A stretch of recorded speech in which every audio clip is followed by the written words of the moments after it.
Depression is a major challenge for a lot of people. As a pastor who's been interacting with people very intensely for the last 20-some years, it always crushes me when I see how many people are getting crushed by being depressed, a mental state that keeps our head down and keeps us from having any sense of levity, any sense of focus, any sense of joy in life. It's real, and it seems to only be increasing. With me today is Mark Pruden. He's a counselor that I've worked with before personally. I referred a bunch of people to him. I guess my first question is, it seems like depression is only on the increase in our society. It's ending with, we've had some significant suicides in our culture recently. Why do you think depression is going up? So you think it is? Alienation, loneliness. When our basic human needs are more likely to be met, food, shelter, clothing, the needs you were talking about in the marriage presentation recently, the needs for significance, for security, those emerge even more strongly. Those are some of the things that are going to play into things like depression. It is true that while I love the web, I love technology, I love how it's easy to find information, it really does pull us away. Technology has pulled us away. I love the fact that we have automatic washing machines, but it used to be back in the day, you go down to the side of the creek and you'd pound your clothes with rocks with other people in the community. I need to lay tile in a shower. I can go on YouTube right now and figure out how to do it versus I know a buddy or some guy who used to do it and I bring him over. We end up spending 2 days together and we lose that human connection. So do you think that our culture's lack of real touch is a significant thing with depression? Absolutely. So if someone is depressed, is there a 3-step formula or what should we do? Let's look first of all at where this comes from. Something has either gotten or is going to get all of us. You and I are not predisposed maybe to depression.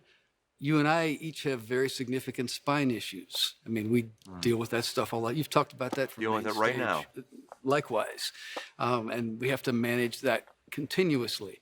Some folks are predisposed to that. Some folks are predisposed to heart disease. Some folks are predisposed to cancer. We're in a fallen world, okay? So we're all going to have to deal with something. Depression is one of the things. It's interesting, we get the same answer from science and from Scripture. I mean, imagine that.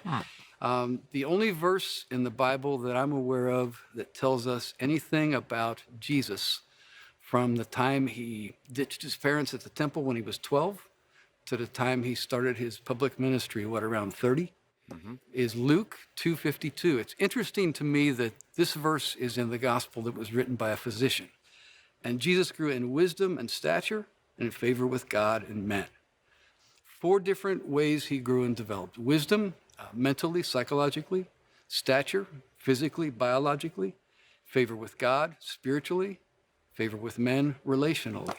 4 different areas in which health, good things can happen, health can happen. 4 different areas in which something untoward or some things untoward can happen, and unhealth, dysfunction, disorder can happen. So when we're looking at any particular presentation of depression, and there are many, we want to look at what are the potential contributors from each of those 4 areas. I think that's good theology. It's also good science. And even in the secular scientific world, we've got the biopsychosocial and some would add spiritual model for the development of mental disorders. So they agree. It's kind of neat. Many folks are looking for help. We're needing help. We're going to go to a doc, as we appropriately should, and that doc is going to, in many cases, prescribe meds. Can you give us some ideas of when should you go on meds, and when should you say no to meds, even if one doctor is saying you should do it? So I want to be careful with that one because the decision to medicate, that is a doctor's call, and that's above my pay grade. But the things that we want to consider, medication in depression is effective maybe 50% of the time. The best results are going to be a combination of things, resources from all 4 of those areas, particularly a combination of medication and psychotherapy or counseling. Should some people be on meds? Yeah, absolutely. If somebody's coming to me as a counselor wanting to work on depression and they absolutely don't even have the energy to engage in the therapy, we got to do some medication just to get them to the place where they can engage. But let me go back to those four areas and say, if medication is all we're doing, we're ignoring other biological resources because meds aren't the only biological resource. We're ignoring resources from the psychological, the spiritual, the relational. There's some in the faith world that would say, if you know Jesus, if you're operating by faith, this shouldn't be an issue. You got a faith issue. Come on, just kind of suck it up, get your act together with God, and everything will be fine. What do you say to that? I think we've shown that that's not even a biblical way to look at it. But look at Scripture.